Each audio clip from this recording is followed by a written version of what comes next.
Kami dari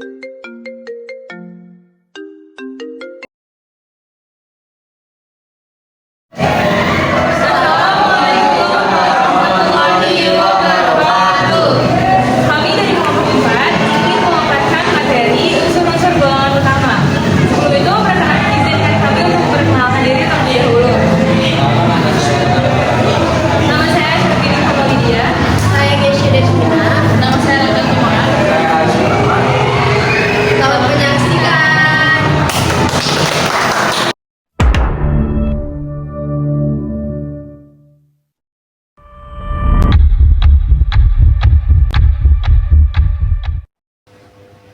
Assalamualaikum warahmatullahi wabarakatuh. Sebelumnya, perkenalkan nama saya Gesya Desvina Tanjung. Pada kesempatan kali ini, saya ingin menjelaskan materi mengenai unsur-unsur golongan utama. Unsur-unsur golongan utama yang kelompok saya ambil ada 4, yaitu halogen, gas mulia, alkali, dan alkali tanah. Lanjut, klasifikasi unsur. 1. Golongan 1A, logam alkali. Contoh unsurnya HLiNaKRbCsFr. Ciri-cirinya sangat reaktif, 1 elektron valensi dan membentuk ion +1. Kedua, golongan 2A, logam alkali tanah. Contoh unsurnya BeMgCaSrBaRa. Ciri-cirinya reaktif tapi lebih rendah dari golongan 1A, 2 elektron valensi dan membentuk ion +2. Golongan 3A, golongan boron. Contoh unsurnya yaitu BAlGaintLNH. Ciri-cirinya 3 elektron valensi, sifat mulai metaloid, B hingga logam. Keempat, golongan 4A, golongan karbon. Contoh unsurnya yaitu CSiGeSnPbFl. Ciri-cirinya 4 elektron valensi, sifatnya beragam mulai dari non-logam, metaloid, sampai logam. Yang kelima, golongan 5A, golongan nitrogen. Contoh unsurnya NPAS SBBIMC. Ciri-cirinya 5 elektron valensi, membentuk senyawa penting dalam kehidupan seperti protein, DNA, dan pupuk. Yang keenam, golongan 6A, golongan oksigen atau kalkogen. Contoh unsurnya yaitu OSE, OSSETEPOLF. Ciri-cirinya 6 elektron valensi, cenderung membentuk ion -2. Yang ketujuh, golongan 7A, yaitu halogen. Contoh unsurnya FClBrIATTS. Ciri-cirinya 7 elektron valensi, sangat reaktif, membentuk ion -1. Kedelapan, golongan 8A, gas mulia. Contoh unsurnya NeArKrXeRNOG. Ciri-cirinya stabil, tidak reaktif, konfigurasi elektron sudah penuh. Berikut saya akan membahas unsur halogen. Pengertian umumnya yaitu halogen merupakan unsur yang menempati golongan 7A dalam sistem periodik, yang terdiri atas fluor atau F, klorin atau Cl, brom atau Br, iodin atau I, dan astatin atau At. Di antara semua unsur tersebut, hanya astatin yang bersifat radioaktif. Unsur halogen sangat reaktif dalam menerima elektron sehingga di alam lebih banyak ditemukan berupa senyawa. Nama halogen berasal dari bahasa Yunani yang berarti pembentuk garam, karena unsur-unsurnya mudah bereaksi dengan logam membentuk garam.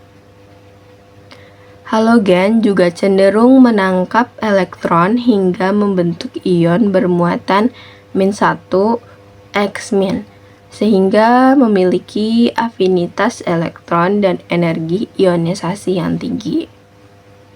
Lanjut, Saya akan membahas halogen lebih dalam dan lebih spesifik, yaitu klorin atau Cl. Kelimpahan dari klorin sendiri yaitu 1.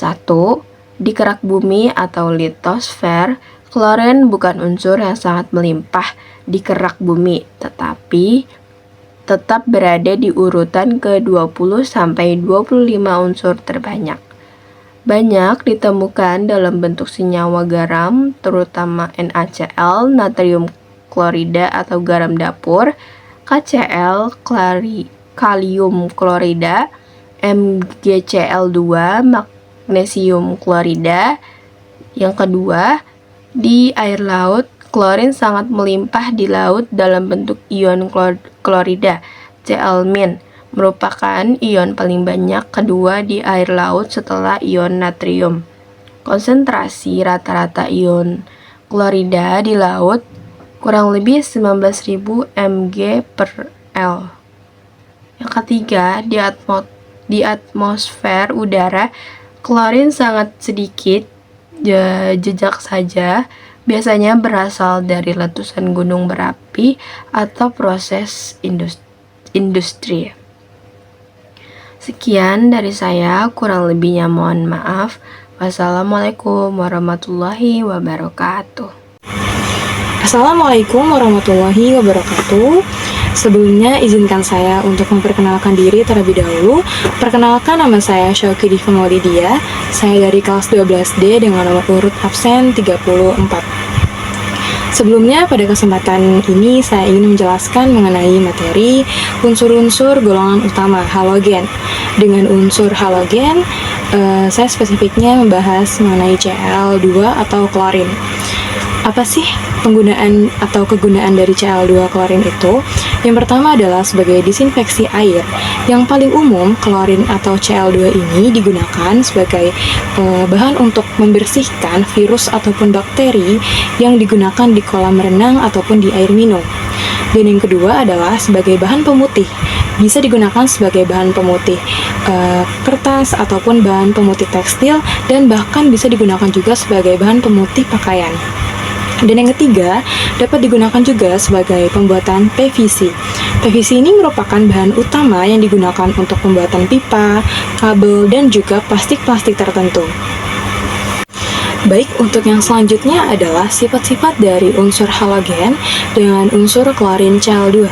Sifat ini dibedakan menjadi dua, ada sifat kimia dan juga ada sifat fisika. Sifat kimia itu yang pertama adalah oksidator kuat. Maksud dari oksidator kuat ini adalah mampu menarik elektron dari unsur yang lain. Contohnya seperti oksidasi ion bromida menjadi bromin. Dan yang kedua adalah reaktif. Reaktif ini adalah dapat bereaksi dengan hampir semua unsur logam, contohnya seperti reaksi Fe ditambah Cl2 menjadi FeCl3. Dan yang ketiga adalah bersifat racun. Karena bersifat racun dapat menimbulkan suatu penyakit yang sangat berbahaya bagi pernafasan.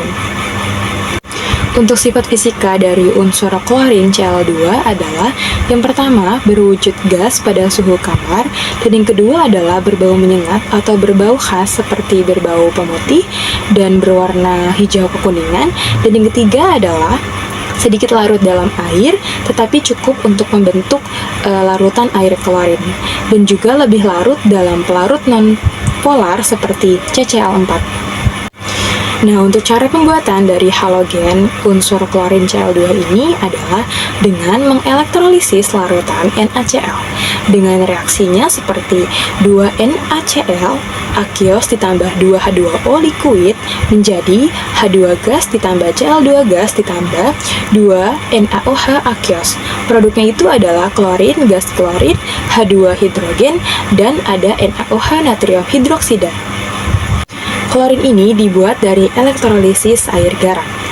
Di anoda, ion klorida ini berubah menjadi gas klorin. Namun, di katoda, air menghasilkan gas hidrogen dan OH-, dan juga ion Na+ bergabung dengan ion OH- menjadi ion NaOH. Produk atau hasil sampingan dari gas klorin ini adalah Cl2, H2, dan NaOH. Sekian pemaparan materi dari saya mengenai unsur-unsur golongan utama halogen yaitu unsur klorin Cl2. Baik, perkenalkan nama saya Rakel Kimora. Selanjutnya kita akan masuk ke materi gas mulia. Gas mulia adalah unsur-unsur kimia yang berada di golongan 18, stabil periodik. Dikenal karena kestabilannya yang sangat tinggi sehingga tidak mudah bereaksi dengan unsur lain. Sifat ini disebabkan karena kulit terluarnya memiliki elektron valensi yang penuh, menjadikannya sangat stabil dan jarang membentuk senyawa.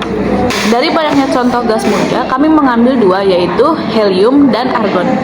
Berikut adalah kelimpahan helium. Kelimpahan helium sangat berbeda di alam semesta dan di atmosfer bumi. Helium adalah unsur gas mulia yang paling melimpah di alam semesta, kedua setelah hidrogen. Namun, di atmosfer bumi, kelimpahannya sangat rendah, sekitar 5,2 bagian per juta, atau 0,00052% di bumi. Helium umumnya berasal dari peluruhan radioaktif alami uranium dan thorium dan sering ditemukan bersama gas alam. Lalu ada kegunaan helium. Helium memiliki banyak kegunaan penting, termasuk untuk mengisi balon, mendinginkan peralatan superkonduktor dalam MRI, sebagai campuran gas pernapasan bagi penyelam, serta dalam industri seperti pengelasan dan pembuatan semikonduktor. Sifatnya yang ringan dan tidak mudah terbakar, membuatnya ideal untuk berbagai aplikasi. Lalu yang ketiga ada sifat helium. Helium adalah gas mulia yang sangat tidak reaktif atau inert, tidak berwarna, tidak berbau, tidak berasa, dan tidak beracun. Sifat-sifat utamanya adalah ringan, memiliki titik didih dan titik leleh yang sangat rendah, sehingga membuatnya tetap dalam wujud gas pada sebagian besar suhu, dan merupakan unsur atom tunggal. Kestabilannya berasal dari konfigurasi elektron dupletnya yang penuh. Lalu ada cara pembuatan helium. Helium dibuat secara alami melalui peluruhan radioaktif unsur berat seperti uranium dan thorium di bawah tanah. Kemudian terperangkap dalam kantong gas alam secara komersial. Helium diekstraksi dari gas alam tersebut menggunakan proses distilisasi fraksional dan pendinginan kriogenik untuk memisahkannya dari hidrokarbon lain dan nitrogen, lalu dimurnikan lebih lanjut. Lalu untuk contoh yang kedua ada argon.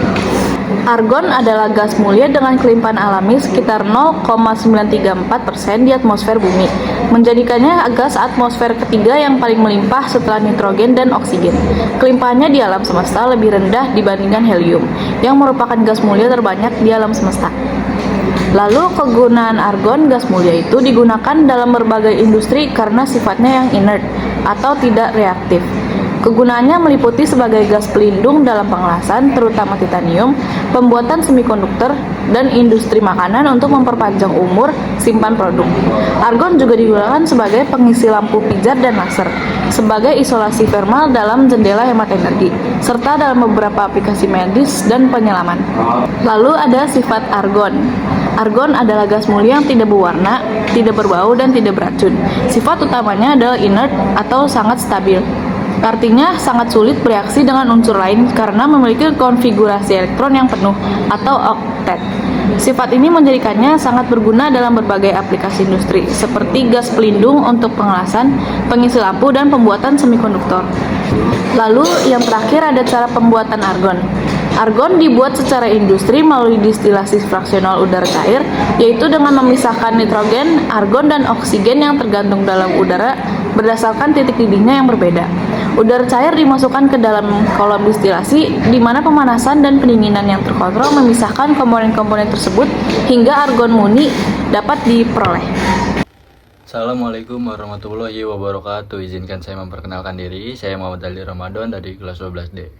Saya akan mempresentasikan kimia tentang alkali.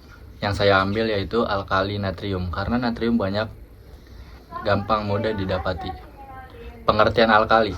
Pengertian umumnya, alkali adalah istilah yang digunakan untuk menyebut senyawa basa yang larut dalam air, terutama hidroksida dari logam alkali. Ketika alkali dilarutkan dalam air, senyawa ini melepaskan ion OH- hidroksida sehingga larutannya bersifat basa kuat.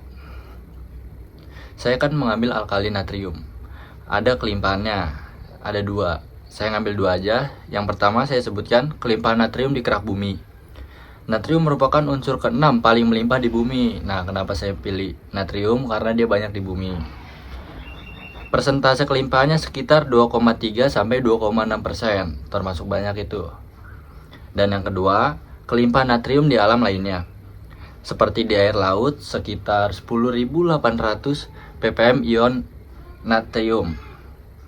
Di biosfer dan tubuh manusia, natrium hadir sebagai ion penting untuk keseimbangan osmotik dan transmisi saraf.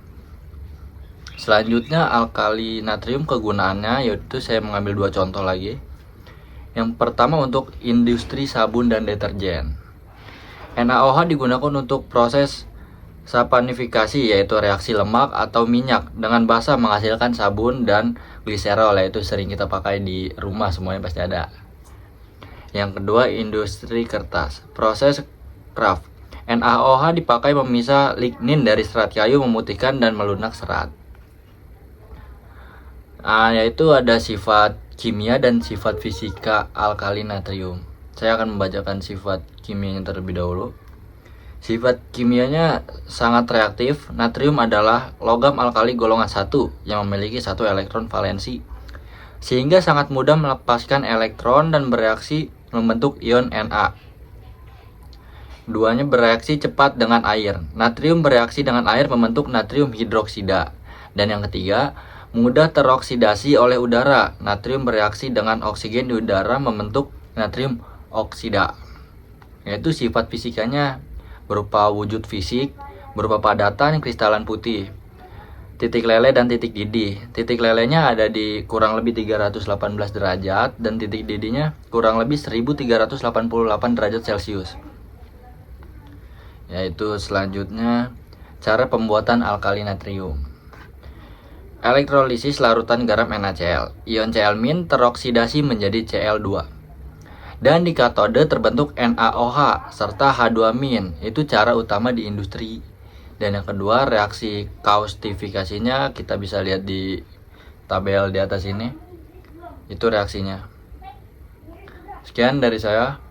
Wassalamualaikum warahmatullahi wabarakatuh. Assalamualaikum warahmatullahi wabarakatuh. Nama saya Haris Nur Rahman. Di sini saya ingin mempresentasikan golongan unsur utama, yakni alkali tanah. Oke, masuk ke pengertian umum.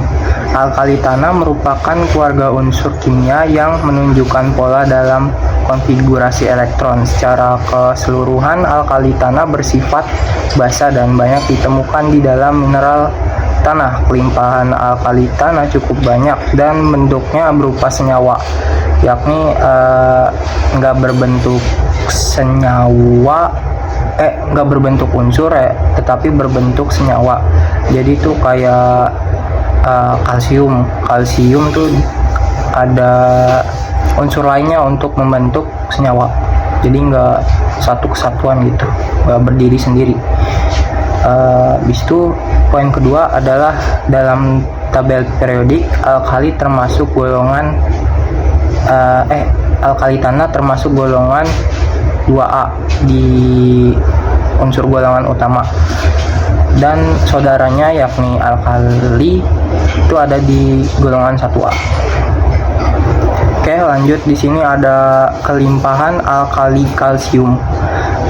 Kelimpahan kalsium di bumi itu adalah unsur paling melimpah, terbanyak ke 5, menyusun sekitar 3,6% kerak bumi.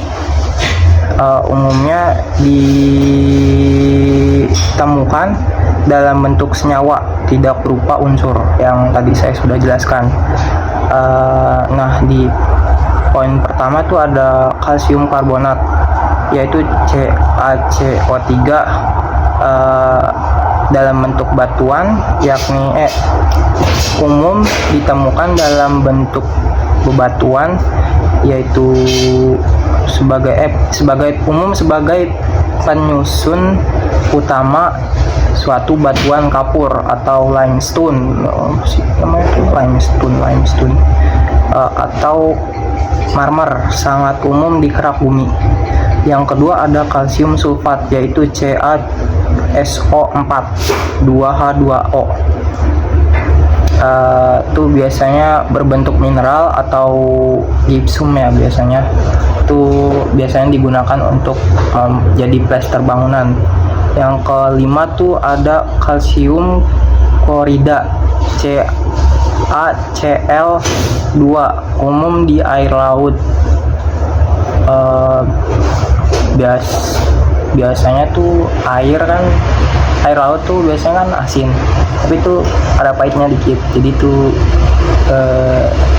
itu dari CaCl, kalsium klorida ya, dari situ tuh makanya ada pahitnya dikit. Habis itu yang keempat tuh ada kalsium fosfat. Kalsium fosfat tuh biasanya berbentuk tulang kan, umumnya tuh tulang, berbentuk penyusun utama dari tulang makhluk hidup. Oke, lanjut ke kegunaan alkali. Itu di poin utama tuh ada industri sabun dan saponifikasi. Jadi tuh di industri sabun biasanya tuh NaOH sebagai senyawa utama dalam pembuatan sabun itu sendiri. Nah, NaOH itu juga bisa digunakan di saponifikasi untuk membuat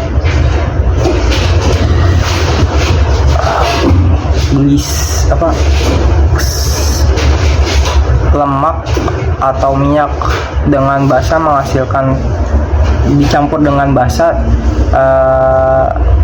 menghasilkan sabun atau gliserol gitu.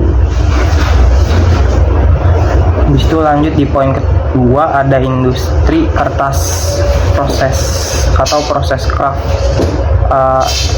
NaOH dipakai untuk memisahkan lignin atau gumpal air dan serat kayu, memutihkan dan melunakkan serat yang ada pada kayu itu. Habis itu lanjut ke sifat alkali tanah. Sifatnya tuh memiliki 2 elektron valensi, cenderung melepas 2 elektron. Jadi tuh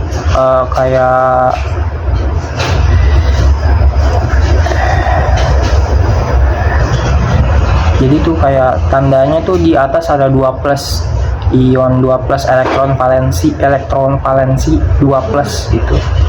Yang poin kedua tuh ada reaktif, tetapi kurang reaktif dibanding logam alkali, Ba atau barium. Reaktivitas meningkat dari berilium ke magnesium ke kalsium, stronsium, dari stronsium ke kalsium ke magnesium dan berilium. Jadi itu stronsium lebih kuat. Yang poin ketiga ada membentuk oksida dan hidroksida yang bersifat basa. Oksida seperti kayak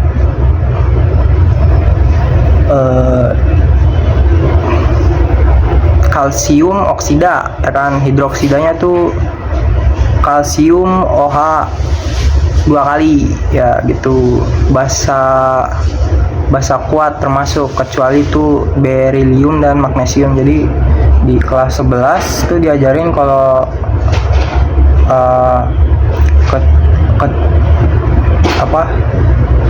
unsur alkali tanah tuh dari golongan 2A, dari atas sampai bawah tuh basa kuat kecuali berilium dan magnesium. Jadi kayak CaOH 2 kali itu kuat. Yang keempat tuh ada bereaksi dengan air kecuali berilium dan magnesium. Nah, magnesium tuh bereaksi sangat lambat, jadi susah banget ya.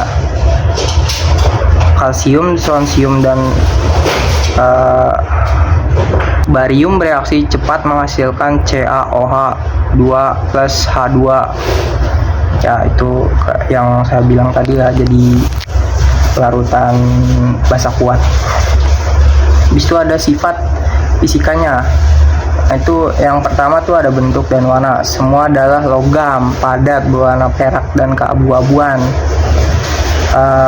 Yang kedua tuh, poin kedua tuh ada kekerasan relatif tinggi kecuali barium, lebih keras daripada logam alkali tetapi masih cukup lunak untuk dipotong, terutama kalsium, strontium dan barium.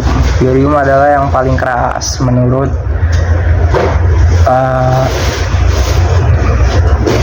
Google. Nomor 3 ada titik leleh dan titik didih tinggi, lebih tinggi daripada logam alkali. Contoh beridium, titik lelehnya tuh 1287 Celcius kurang lebih. Magnesium di angka 650 derajat Celcius kurang lebih, dan kalsium 842 derajat Celcius. Di poin keempat tuh ada kerapatan densitas meningkat ke bawah golongan kecuali magnesium dan kalsium yang lebih ringan dari Ba dan barium dan rubidium memiliki massa jenis yang jauh lebih besar. Nah ini tuh selanjutnya tuh ada cara pembuatan magnesium OH 2 kali atau larutan magnesium. Ya, ini basa kuat ya, larutan basa kuat. Itu Mg oksida ditambahkan dengan air menjadi MgOH 2 kali. Ya, ini proses hidrolisis ya. Di kelas 11 pernah diajarkan. Assalamualaikum warahmatullahi wabarakatuh.